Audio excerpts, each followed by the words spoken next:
मोटापे का वाहिद इलाज बगैर किसी दवा और एक्सरसाइज के 1 घंटे में 500 ग्राम से लेकर 1 किलो तक वजन कम किया जाएगा। नई टेक्नोलॉजी के जरिए ट्रीटमेंट किया जा रहा है SPS slimming and beauty clinic में। इस इलाज से आपको किसी भी तरह के साइड इफेक्ट्स भी नहीं होंगे।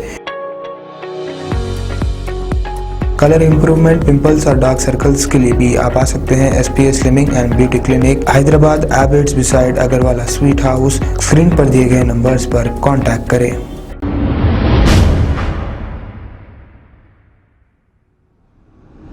अस्सलाम वालेकुम नाजरीन, मैं हूं मोहम्मद अब्दुल हकीम। आइए देखते हैं आज का ये खबरनामा। मीरपेट पुलिस स्टेशन हुदूद के इलाके में स्वप्ना नामी एक किन्नर ने कर ली है खुदकुशी। तफसीलात के मुताबिक किन्नर सपना की शादी निशांत नामी एक शख्स से 4 महीने कबल हुई थी। शादी के कुछ दिन तक ये दोनों खुश थे। बाद में इन दोनों के बीच झगड़े शुरू हो गए। इसके बाद निशांत सपना को छोड़कर अपने माँ बाप के घर नलगुंडा चला गया। ये सदमा बर्दाश्त ना करते हुए स्वप्ना ने खुदकुशी कर ली। आइए देखते हैं ये रिपोर्ट। हेलो, मेरा नाम रुखसार है और मैं आज यहाँ उस्मानिया हॉस्पिटल में आई हूँ। मैं कल से यहाँ पे हम लोग पब्लिक जमा हो रहे, हमारे पूरे ट्रांसजेंडर। एक इंसान उसको धोखा देने से आज हमारा एक ट्रांसजेंडर फांसी लेके मर गया और हम लोगों को इंसाफ नहीं मिल रहा अब तक, क्योंकि जिसके ऊपर कंप्लेंट दिए है अब तक उन्हें पकड़े भी नहीं गया। और ये है जो बस्ती का लीडर है, MLA है, कैसा हुआ क्या हुआ बोल के आज तक अब तक भी हमको कोई पूछे नहीं। आज हम लोग यहाँ पे प्रोटेस्ट कर रहे कि हमारी सपना को इंसाफ चाहिए। जिसके खातिर उन्हें मरी है उसको जल्द से जल्द उसको జైలు की సజా మిల్నా ही चाहिए।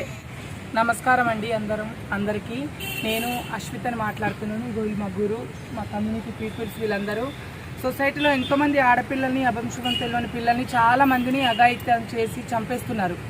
ఆడపిల్లల్ని కాకుండా ట్రాన్స్జెండర్స్ని కూడా ఎంతోమంది ట్రాన్స్జెండర్స్ని ఇప్పటి వరకు చాలా కేసులైనా ఎవరు పట్టించుకునే దాఖలాలు కూడా ఉన్నాయి। అలాగే నిన్న జరిగిన సంఘటన నందనవనంలో మా కమ్యూనిటీకి చెందిన ఒక ట్రాన్స్ అమ్మాయి స్వప్న అనే అమ్మాయి ఒక అబ్బాయి వివాహం చేసుకుని మోసం చేసిన కారణంగా ఉరివేసుకుని చనిపోయింది। ఇప్పటి వరకు 24 అవర్స్ అవుతున్నా ఎవ్వరూ మమ్మల్ని పట్టించుకోలేదు। ఏ పోలీస్ స్టేషన్లో వెళ్ళినా మాకు రెస్పాండ్ అవ్వడానికి కూడా ముందుకు రావట్లేదు। ఎందుకు ఇలా?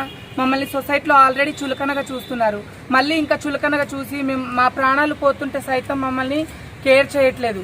ఇంత మేము చులకనగా చేయడానికి మేము చేసిన తప్పేంటి? అసలు మాకెవరు న్యాయం చేయడానికి ముందుకు రారా? ఇప్పటి వరకు ఏ MLA కానీ, ఏ MROలు కానీ, ఏ పోలీసులు కానీ మమ్మల్ని సపోర్ట్ చేయడానికి ముందుకు రాలేదు। అసలు ఏంటి మేము చేసిన నేరం? ఈ సొసైటీకి మేము చేసిన పాపం ఏంటి? ఇలా ఎన్నాళ్ళు జరుగుతూ ఉంటుంది సొసైటీలో? అసలు ట్రాన్స్జెండర్ పీపుల్స్కి న్యాయం అనేదే లేదా? మాకు సొసైటీలో గౌరవం అనేదే ఉండదా? खबर है शहर की, खबर है गाँव की, खबर है सारी दुनिया की। 7H न्यूज पसंद आए तो लाइक कीजिए, शेयर कीजिए और सब्सक्राइब करना ना भूलें। 7H news.